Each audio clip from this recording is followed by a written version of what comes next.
Hi and welcome my channel. నిన్న సెంటర్కి వెళ్ళి ఇంట్లో కావాల్సిన సరుకులు అలాగే కొన్ని వస్తువులు అయితే తెచ్చానమాట. ఫస్ట్ వచ్చేసి ఈ కుండీలు అండి. ఇంకా వర్షాకాలం మొదలవుతుంది కదా, ఏదైనా ఆకుకూరలు నాటుకుందాం అని చెప్పి 2 కుండీలు అయితే తెచ్చాను. నా దగ్గర ఇంకా కొన్ని ఉన్నాయి. మొత్తం కలిపి ఒకరోజు అయితే ఏమన్నా మొక్కలు నాటుతానమాట. ఇంకొక గొడుగు తీసుకున్నానండి. ఇంట్లో ఒకటే గొడుగు ఉండడం వల్ల అందరికి ఇబ్బంది అవుతుందని చెప్పి పిల్లల కోసం ఏమో 4 నాప్కిన్స్ తీసుకున్నాను. పాపకి 2, బాబుకి 2. ఇంకా కొన్ని కలర్ రౌండ్లు కూడా తెచ్చానండి. మొన్న తెచ్చినవి అయితే అయిపోయినాయి అనమాట. ఇంకా డ్రై ఫ్రూట్ షాప్ దగ్గర అయితే నా ప్యాకెట్ వేరే వాళ్ళది అయితే నాకు వచ్చింది. 2 రోజులాగా వెళ్ళి వాళ్ళకి ఇచ్చి అయితే నేను తెచ్చుకుంటాను అనమాట. పిల్లల కోసం పపాయ తెచ్చానండి. నేను ఎక్కువ శాతం పపాయ పెడతానమాట పిల్లలకి. ఈ మధ్య కాలంలో ఎక్కువ పిల్లలకి కణాలు పడిపోతున్నాయి, ఇవి పెడితే మంచిదన్నారని చెప్పి ఇంకా కొన్ని పూలు కూడా తెచ్చాను ఈరోజు శుక్రవారం అని చెప్పి.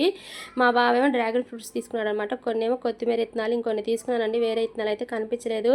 ఇంకా అసలైన సరుకులు వచ్చేసి ఇవన్నమాట. మొన్న ఈ కాఫీ పొడి వచ్చేసి చేసా తెచ్చుకుంటే అదంతా పాడైందని చెప్పి ఈసారి అయితే ప్యాకెట్సే తీసుకున్నాను అనమాట.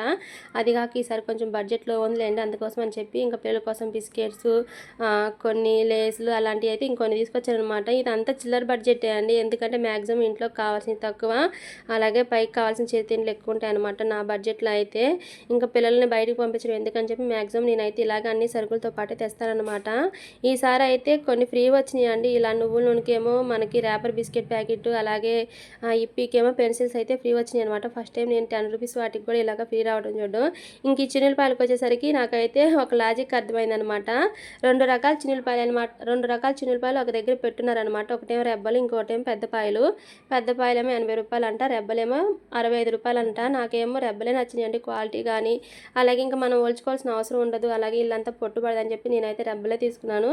ఇంకా దేవుడికి కావాల్సిన కొన్ని సామాను కూడా తీసుకున్నానండి. నువ్వుల నూనె, దేవుడికి పొట్టు పెట్టుకునే గంధము, కుంకుమ, ఇవి అలాంటివన్నీ. ఇంకా పోయినసారి పెద్దది వ్యాజ్లైన్ తెచ్చానని చెప్పి ఈసారి అయితే చిన్నది తెచ్చాను అనమాట. అది వేస్ట్ అయిందని చెప్పి మొత్తానికి నా నెల బడ్జెట్ అయితే ఇదనమాట. వీడియో నచ్చితే ఒక లైక్ చేయండి. Okay, thank you, bye.